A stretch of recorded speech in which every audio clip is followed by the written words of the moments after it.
नमस्कार, अपना परिचय दे ही चुका, कॉलेज का नाम बता देता हूँ। मैं छतरपुर जिले के बड़ा मलहरा शासकीय महाविद्यालय से संबंधित हूँ। नाम बता ही दिया, बालकृष्ण मिश्र। तो जैसे कि सुबह चर्चा हुई थी, मैंने प्रश्न भी किया था मैडम से कि दिल्ली हाई कोर्ट ने एक फैसला दिया था, शिक्षा से संबंधित था। और मजे की बात यह है, प्रकृति कई बार आपको वही मौके देती है जो आपने किया है। मैंने सुबह प्रश्न किया, मुझे केस भी वही मिल गया। हालांकि दिल्ली का नहीं, दिल्ली का केस नहीं है, केस है अडाला सीता महालक्ष्मी और आंध्र प्रदेश सरकार का, लेकिन लगभग चीजें समान है। ठीक है ना, ये सब संयोग होते हैं। दिल्ली वाले मेरे पास है, थोड़ा कम ही बता। हाँ, दिल्ली पर चर्चा नहीं करूंगा मैं। नहीं, सही बात है, दिल्ली पर चर्चा नहीं करूंगा मैं। नहीं, सही ठीक है, कॉपीराइट हो जाएगा। कॉपीराइट, ठीक। देखिए एक सेकेंड, अब बात कर लेते हैं, क्योंकि सभी को जाना है, मतलब सभी को यहाँ आना है, तो जाना मतलब यहाँ आना है। ठीक है, देखिए मजा भी आएगा और केस भी अच्छा लगेगा, मुझे विश्वास है। देखिए अडाला सीता महालक्ष्मी और आंध्र प्रदेश सरकार का जो केस है, मूल रूप से थोड़ा सा मैं केस की आगे जानकारी दे दूं, फिर आगे बढ़ूं। देखिए, अडाला सीता महालक्ष्मी एक महिला है, ठीक है, जो कि आंध्र प्रदेश में दीप्ति प्रकाशन नाम से किताबें प्रकाशित करती थी। अडाला सीता महालक्ष्मी, आंध्र प्रदेश सरकार और जो सीता महालक्ष्मी के बीच का मामला है, दरअसल बात यह है कि आंध्र प्रदेश सरकार तेलुगु अकादमी के नाम से कुछ पुस्तकें प्रकाशित करती है। जैसे कि हमारी मध्य प्रदेश हिंदी ग्रंथ अकादमी है, इसकी भी पुस्तकें आती हैं। पाठ्य पुस्तक निगम की सुबह चर्चा हुई थी, ठीक है, तो इसकी पुस्तकें प्रकाशित होती हैं। तो उसी प्रकार तेलुगु अकादमी भी कुछ शैक्षणिक पुस्तकें प्रकाशित करती है। मजे की बात यह है कि उन पुस्तकों को आधार बनाकर या उन पुस्तकों का ही पूरा ये सीता महालक्ष्मी जो थी उनको प्रकाशित करती थी। ठीक है ना, तो आंध्र प्रदेश सरकार ने क्या किया कि 2010 में एक आदेश जारी कर दिया। जैसे सरकार आदेश जारी करती है कि ऐसा होना चाहिए, तो आंध्र प्रदेश सरकार ने वर्ष 2010 में एक आदेश जारी किया कि अब आप तेलुगु अकादमी की पुस्तकों को निजी कॉलेजों के द्वारा, कॉलेज यहाँ दरअसल प्रकाशनों से था, ठीक है ना, यहाँ कॉलेज का मतलब प्रकाशन से था, कि निजी प्रकाशनों के द्वारा अब प्रकाशित नहीं की जाएंगी तेलुगु अकादमी की पुस्तकें। अब चूंकि इनका तो व्यवसाय बंद हो जाएगा, अगर ऐसा हो जाएगा तो इनके हित संघर्ष हो जाएगा कुल मिलाकर। तो इनको ये लगा कि ये मामला ठीक नहीं है और इसके लिए हमें कोर्ट जाना चाहिए। ठीक है, तो इन्होंने क्या किया कि जब ये मामला आ गया, और अब थोड़ा सा मैं और पिक्चर क्लियर करूंगा, ये सभी पुस्तकों से संबंधित नहीं थी। मुख्य रूप से जो पुस्तकों की चर्चा हो रही थी वो थी गणित की पुस्तकें, प्राणी विज्ञान, भौतिकी, रसायन विज्ञान, वनस्पति विज्ञान, यानी मूल रूप से जो बात थी वो गणित और विज्ञान तक थी। देखिए, पुस्तकें तो बहुत सारी होती हैं, किसी लेखक ने अपनी रचना कर दी, वो साहित्य है, मैंने कविता लिख दी, साहित्य है।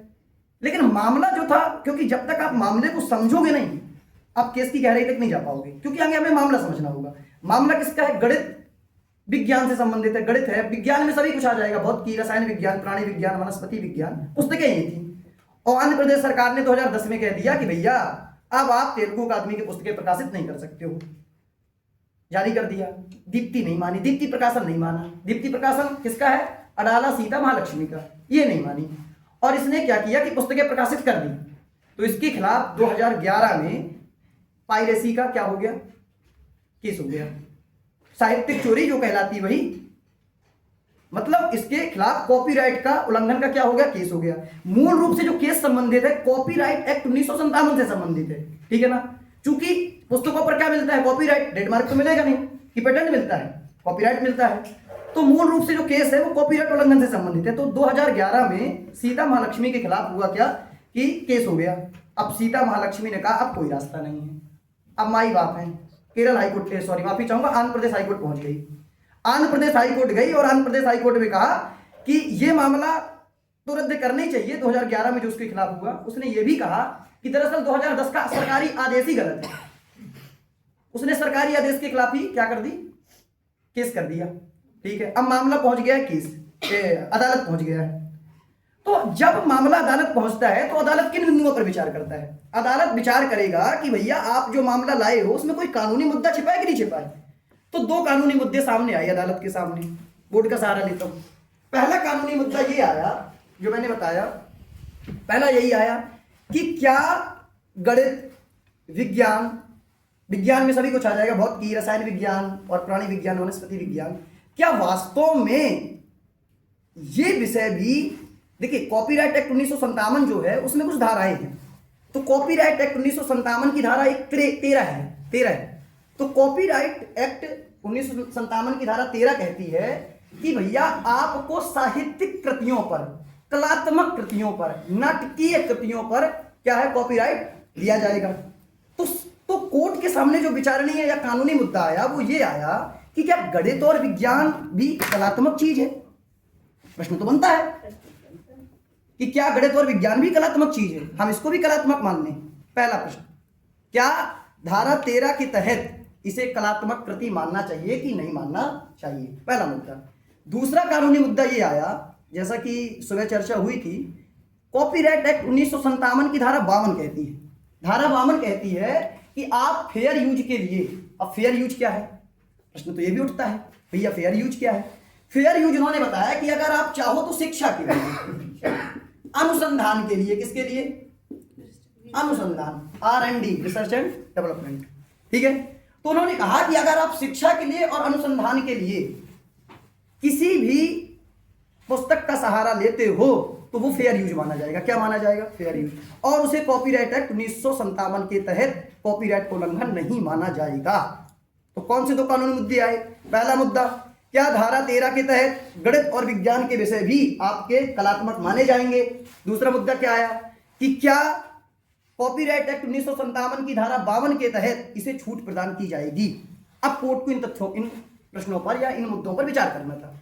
अब जब विचार होगा तो स्वाभाविक तौर पर राय रखी जाएगी, याचिकाकर्ता को बुलाया जाएगा। अब मजे की बात यह है कि इस तरफ तो आंध्र प्रदेश सरकार है ना, तो आंध्र प्रदेश सरकार का विपक्षी, मतलब विपक्षी भी आएगा। तो जो याचिकाकर्ता सबसे पहले आया, तो याचिकाकर्ता ने तर्क दिया कि पहली बात तो याचिकाकर्ता कौन है, सीता महालक्ष्मी। तो सीता महालक्ष्मी ने कहा कि माई बाप ये बताइए, गणित और विज्ञान तो प्रकृति के नियम है भाई, मैंने प्रकृति, अब जैसे आइजैक न्यूटन का वो है, से वो नीचे गिरता है, गुरुत्वाकर्षण का नियम है, ठीक है ना।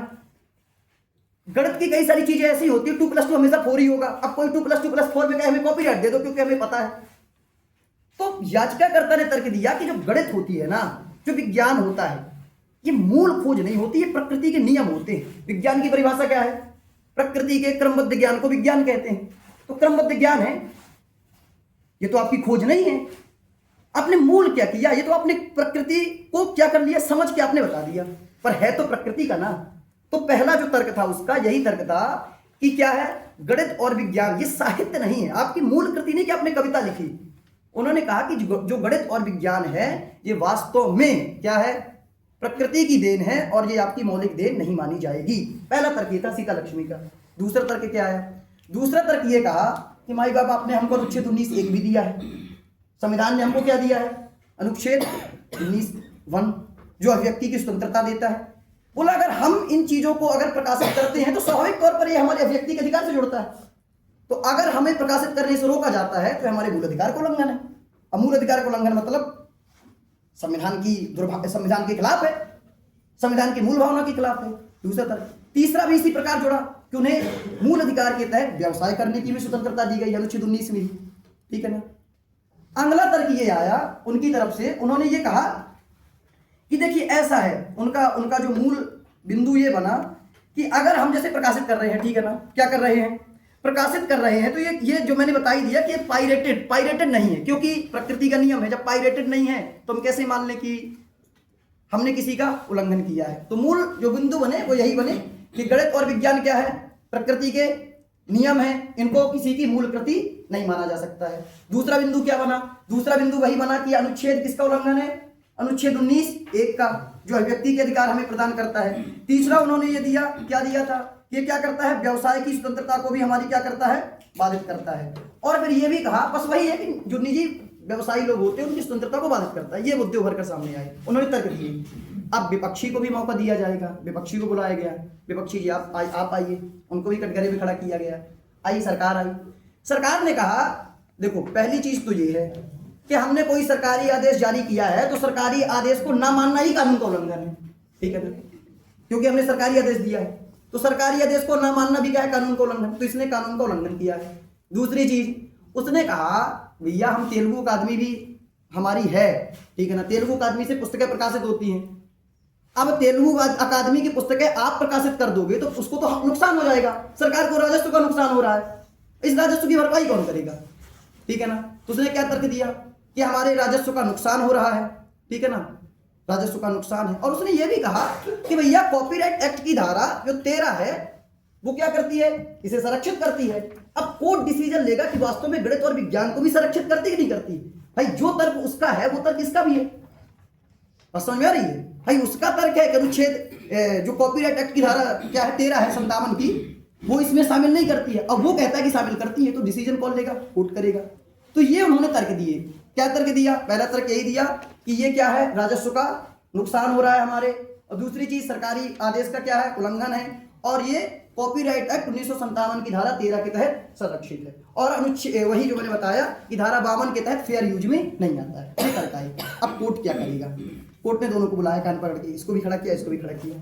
अब कोर्ट ने कहा हम बताएंगे, ठीक है ना। तो कोर्ट ने कहा कि देखो, अब मैंने बताया ना कि मजे की बात यह है कि दिल्ली हाई कोर्ट में भी मामला लगभग उसी दौर में चल रहा था, 2010 की बात है।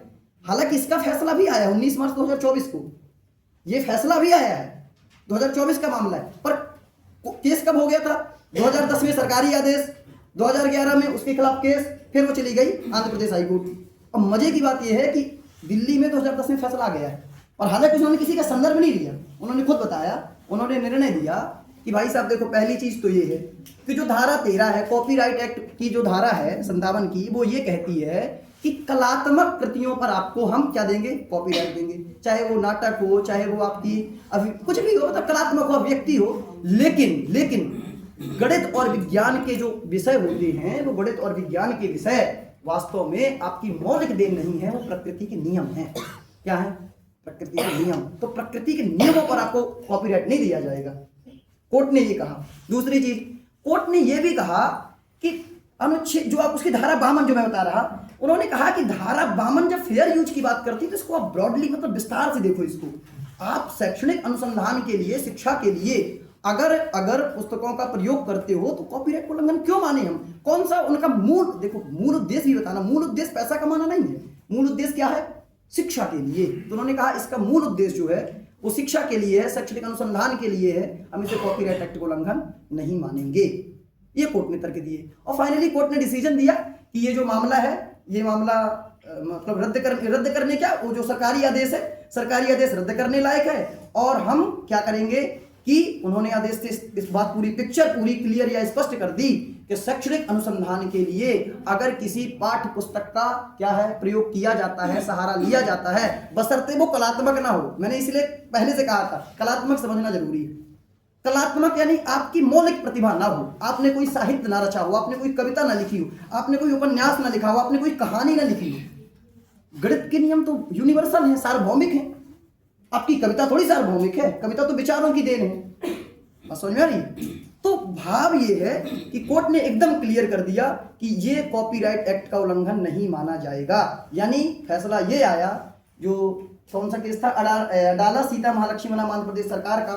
फाइनली सुजाता सर नाम था जो जस्टिस थे, तो वी सुजाता की जो पीठ थी, न्यायमूर्ति वी सुजाता की पीठ, उन्होंने डिसीजन दिया कि इस मामले में क्या अडाला सीता महालक्ष्मी के तर्क क्या है, वैलिड हैं, और सरकारी आदेश जो जारी हुआ था वो कहीं ना कहीं कानूनी रूप से गलत है। और उन्होंने एकदम स्पष्ट करते हुए कह दिया कि यह कॉपीराइट एक्ट का उल्लंघन नहीं है। यानी कुल मिलाकर इस केस ने शिक्षा और अनुसंधान के क्षेत्र में यदि पाठ्य पुस्तकों का प्रयोग किया जाए या ना किया जाए, इसकी पिक्चर एकदम क्लियर कर दी, जो कहीं ना कहीं भारत के जो स्वर्णिम भविष्य है, जैसे आपके लिए, हमारे लिए, शिक्षा अनुसंधान के लिए, इसके लिए क्या है, एक स्वर्णिम अवसर प्रदान करता है।